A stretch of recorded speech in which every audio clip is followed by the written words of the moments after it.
नमस्ते फ्रेंड्स, मैं Rupal Shah on behalf of Arihant computer education आप सबका बहुत बहुत स्वागत करती हूँ। In today's video we discuss about programming paradigms. Programming paradigms है क्या और किस टाइप के प्रोग्रामिंग पैराडिग्म्स है और जो पॉपुलर पैराडिग्म्स है उसको हम कंपेयर भी करेंगे ये वीडियो के अंदर। तो शुरू करते हैं। सबसे पहले प्रोग्रामिंग पैराडिग्म है क्या? फ्रेंड्स, प्रोग्रामिंग पैराडिग्म कुछ और नहीं, एक तरीका है प्रोग्रामिंग लिखने का। जितने भी प्रोग्रामिंग लैंग्वेजेस है वो लैंग्वेजेस कोई ना कोई एक पैराडिग्म में बिलोंग करती है। The way which we write the program, हम किस तरह से प्रोग्राम लिखते हैं, उसका क्या ओरिएंटेशन है, किस चीज को वेटेज दिया है, वो प्रोग्रामिंग का पैराडिग्म हो गया।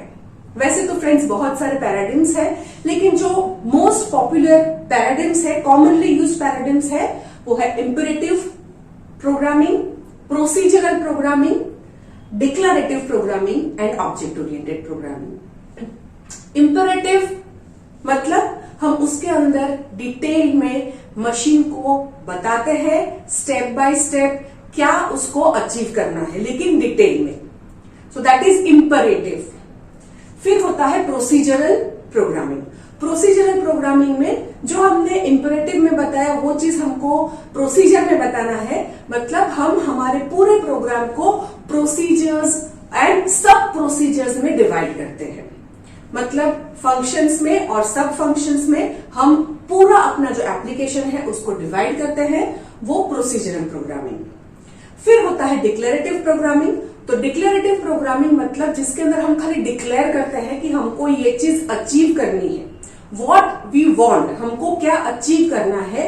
डिटेल में हाउ, कैसे हम अचीव करेंगे, वो हमारी लैंग्वेजेस में नहीं होता है। So that is declarative programming. And then we have object oriented programming. So object oriented programming मतलब कि उसके अंदर हम हमारे पूरे जो एप्लीकेशन है उसमें हम ऑब्जेक्ट्स पे कॉन्सेंट्रेट करते हैं एंड ऑब्जेक्ट के ओरिएंटेड पूरा जो है हमारा एप्लीकेशन डिजाइन होता है। तो this are the four most common used, but इसमें से भी जो बहुत ही ज्यादा यूज होता है वो है procedural and object oriented programming. तो आज के ये वीडियो में हम प्रोसीजरल और ऑब्जेक्ट ओरिएंटेड का कंपैरिजन भी करेंगे। सो प्रोसीजरल ओरिएंटेड होता है, उसको काफी जगह पे पीओपी ऐसा भी बोलते हैं, एंड ऑब्जेक्ट ओरिएंटेड होता है उसको OOP, object oriented programming, procedure oriented programming. तो सबसे पहले तो इसका एब्रिविएशन है, this is procedure oriented programming, this is object oriented programming. थोड़ा सा टेक्निकली जाए उससे पहले मैं लेमैन की टर्म्स में अगर आपको दोनों को कंपेयर करने के लिए बताऊं तो वी कैन से, एक अगर मुझे एप्लीकेशन बनानी है, एप्लीकेशन कोई भी एज्यूम कर लो कि सपोज हमको लाइब्रेरी मैनेजमेंट सॉफ्टवेयर बनाना है, राइट, लाइब्रेरी मैनेजमेंट सिस्टम। तो वही चीज हम पीओपी से भी कर सकते हैं, वही चीज हम ओओपी से भी कर सकते हैं। तो सपोज पीओपी से कर रहे हैं तो कैसे हम करेंगे, पूरा एप्लीकेशन कैसे हम बनाएंगे। लाइब्रेरी मैनेजमेंट सिस्टम मतलब हम उसके अंदर प्रोसीजर्स, प्रोसेस पे हम कॉन्सेंट्रेट करते हैं। ओके, हम देखते हैं कि यहां से यूजर आया, यूजर ने सपोज कोई बुक इश्यू करनी है तो पहले वो उसको लाइब्रेरियन को एक फॉर्म फिलअप करके देता है, पहले उसको रजिस्ट्रेशन करना पड़ता है। तो सबसे पहले यूजर आता है, रजिस्ट्रेशन के लिए फॉर्म फिलअप करता है, फॉर्म लाइब्रेरियन को सबमिट करता है, लाइब्रेरियन कुछ एंट्रीज करते हैं एंड मे बी लाइब्रेरियन उसको मेंबर बनाता है।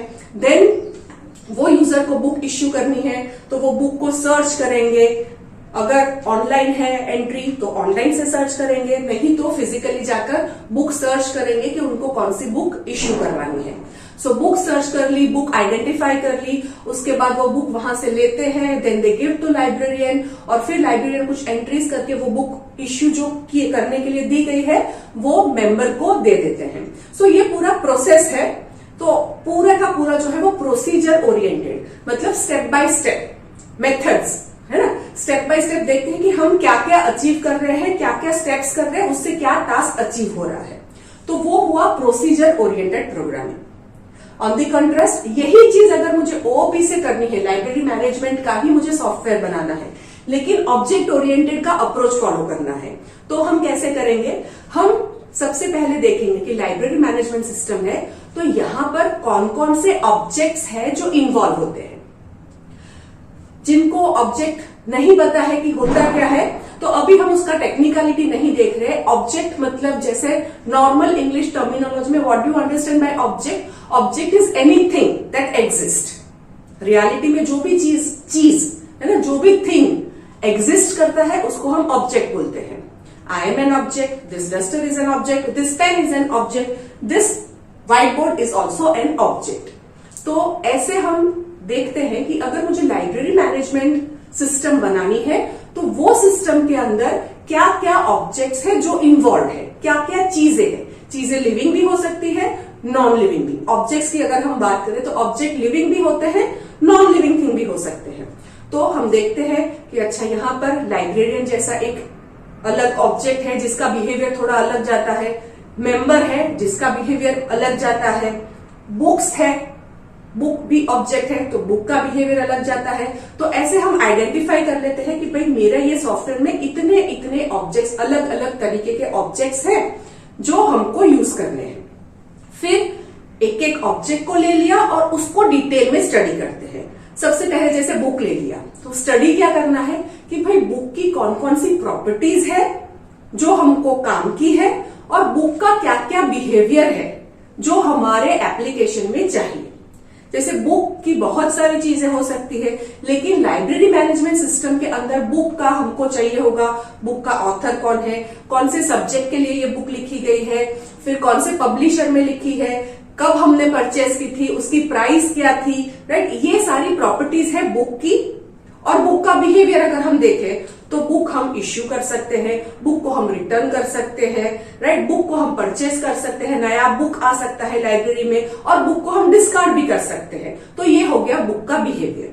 तो हमने ऑब्जेक्ट पे कॉन्सेंट्रेट किया और फिर डिटेल में हर ऑब्जेक्ट का स्टडी किया और फिर हर एक ऑब्जेक्ट का इंटरेक्शन करवाया। उससे हम पूरा जो हमारा लाइब्रेरी का मैनेजमेंट का सॉफ्टवेयर है वो डेवलप करेंगे। दोनों आप पीओपी फॉलो करो या ओओपी फॉलो करो, अल्टीमेटली हम लाइब्रेरी मैनेजमेंट सिस्टम तो बना ही सकते हैं, लेकिन अप्रोच जो है इट इज टोटली डिफरेंट अगर आप पीओपी फॉलो करते हो एंड ओओपी फॉलो करते हो, राइट। तो ये मैंने आपको बताया कि किस तरह से दोनों अप्रोच में डिफरेंस आता है। हम बोल सकते हैं रादर एग्जाम्पल लेके, तो डेफिनेटली जो पीओपी होगा वो पीओपी को हम बोलेंगे ये जो अप्रोच है, मतलब बॉटम लाइन से शुरू करते हैं कि कैसे यूजर आया, उसने क्या फॉर्म फिलअप किया, फॉर्म फिलअप करके लाइब्रेरियन को सबमिट किया, सबमिट करने के बाद लाइब्रेरियन ने उसको कुछ कार्ड दिया, मतलब अब वो मेंबर बन गया। तो ये टास्क हमने अचीव किया, राइट। तो हमने एनालिसिस कैसे शुरू किया? बॉटम से, स्क्रैच लेवल से, और धीरे धीरे हम टॉप पे आ गए कि ये 4 स्टेप्स करने से जो यूजर है उसका रजिस्ट्रेशन हो गया, राइट। तो हम बॉटम से शुरू करके टॉप में जाते हैं, तो इसको बोलते हैं bottom up approach. Same way इसके कंपैरिजन में अगर ऑब्जेक्ट ओरिएंटेड की बात करें तो ऑब्जेक्ट ओरिएंटेड में हम कैसे करते हैं? ऑब्जेक्ट ओरिएंटेड में हमने ऑब्जेक्ट को देखा पहले कि कौन कौन से, ऊपर से देखो मुझे कौन कौन से ऑब्जेक्ट्स है जिसका इन्वॉल्वमेंट लग रहा है, तो हमने वो ऑब्जेक्ट्स देखे। फिर एक ऑब्जेक्ट लिया, उसको डाउन डिगिंग किया कि अच्छा इसमें क्या क्या चीजें हैं जो मेरे काम की है, क्या क्या उसका बिहेवियर है जो मेरे काम का है एप्लीकेशन में, राइट। तो हमने टॉप से शुरू किया, टॉप से हम धीरे धीरे डाउन जा रहे हैं। तो ऑब्जेक्ट ओरिएंटेड का जो अप्रोच है वो अप्रोच होगा top down approach, right. So bottom up approach and top down approach. Then अगर हम प्रोसीजर ओरिएंटेड की बात करें तो प्रोसीजर ओरिएंटेड में हमारे पास प्रोसीजर है, जब जरूरत पड़े हम प्रोसीजर को बार बार कॉल कर सकते हैं। तो रीयूजेबिलिटी है ना, बार बार कॉल करना, रीयूजेबिलिटी तो मिलती है, बट अगर उसको हम ऑब्जेक्ट ओरिएंटेड की रीयूजेबिलिटी की बात करें तो ऑब्जेक्ट ओरिएंटेड में रीयूजेबिलिटी बहुत ही ज्यादा मिलती है, क्योंकि एक बार हमने एक ऑब्जेक्ट बना दिया, फिर क्लास बना दिया, तो फिर हम वो ऑब्जेक्ट्स को इनहेरिट भी कर सकते हैं। बहुत सारी चीजें हैं जो हम रीयूज कर सकते हैं। तो रीयूजेबिलिटी, कोड की रीयूजेबिलिटी प्रोसीजर ओरिएंटेड में थोड़ी कम होती है। सो रीयूजेबिलिटी इज लेस, और यहां पे we get reusability enough amount. Okay, so reusability is more. Code की रीयूजेबिलिटी की बात कर रहे हैं. अब हम दूसरा पैरामीटर लेते हैं कि मेंटेनेंस किसमें इजी रहेगा. ऑब्वियसली मेंटेनेंस ऑब्जेक्ट ओरिएंटेड में हमको कम करना पड़ेगा, एफर्ट्स हमारे कम जाएंगे. क्यों? क्योंकि उसके अंदर ऑब्जेक्ट्स ही अलग अलग हमने आइडेंटिफाई कर लिए हैं. मतलब सोचो कि जैसे हमने कंपार्टमेंट्स ही अलग अलग बनाए हैं.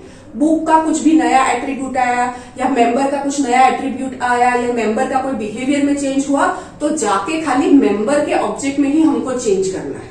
हमको ये नहीं देखना है कि ये हमने प्रोसीजर कहाँ लिखा है, किस किस को अफेक्ट करता है, नथिंग, है ना. एक ऑब्जेक्ट के बिहेवियर में चेंज आता है तो खाली हमको उतने कोड में ही चेंजेस करना पड़ेगा, राइट. तो मेंटेनेंस इज इजियर अगर हम ऑब्जेक्ट ओरिएंटेड का अप्रोच फॉलो करते हैं. तो अगर मेंटेनेंस की बात करें तो मेंटेनेंस यहां पर डिफिकल्ट, और इसका मेंटेनेंस जो होगा वो कंपैरेटिवली इजी होगा, राइट. सो रीयूजेबिलिटी लेस है, रीयूजेबिलिटी मोर है.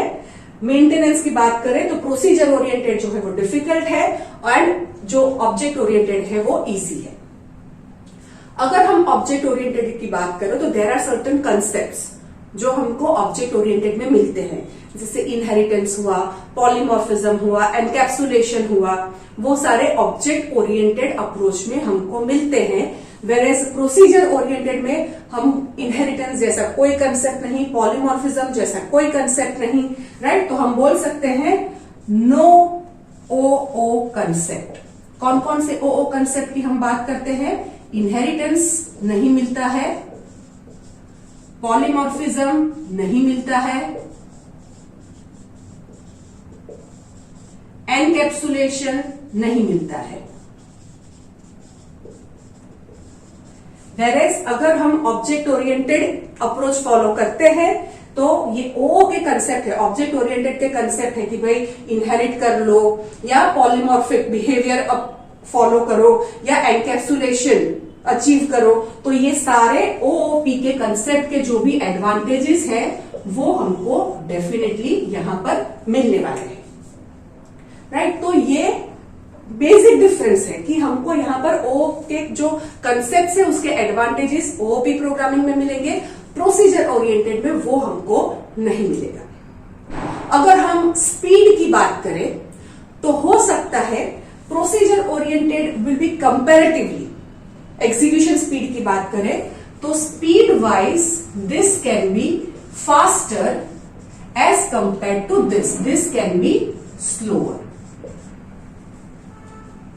और एज अ स्टूडेंट हमारा मेन एक दूसरा भी अप्रोच रहता है कि हमको सीखने में कौन सी लैंग्वेज या कौन सा अप्रोच इजी रहेगा.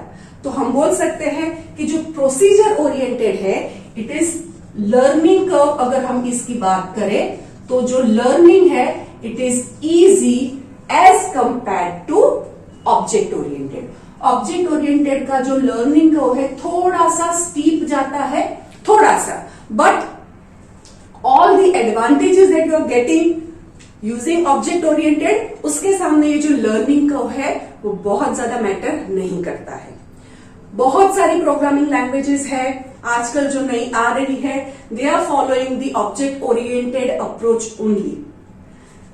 लैंग्वेजेस लाइक फोर्ट्रान ले लो, कोबोल ले लो, सी ले लो, ये सारी लैंग्वेजेस प्रोसीजर ओरिएंटेड लैंग्वेज है. Where languages like C++, Java, Python, PHP, ये जो सारी लैंग्वेज है वो ऑब्जेक्ट ओरिएंटेड लैंग्वेज है. तो अगर आप बोलो कि मैं क्या पढ़ूं, मैं प्रोसीजर ओरिएंटेड पढ़ूं या मैं ऑब्जेक्ट ओरिएंटेड पढ़ूं, then I should tell you आपको दोनों चीजें पढ़नी है.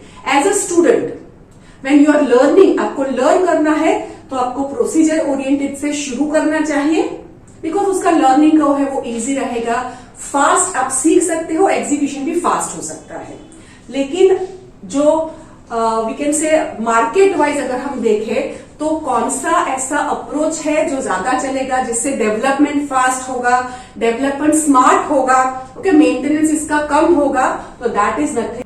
तो फ्रेंड्स, आज का यह वीडियो जिसमें हमने प्रोग्रामिंग पैराडिम्स डिस्कस किया एंड दो major programming paradigms POP and OOP जो है उसको हमने कंपेयर किया।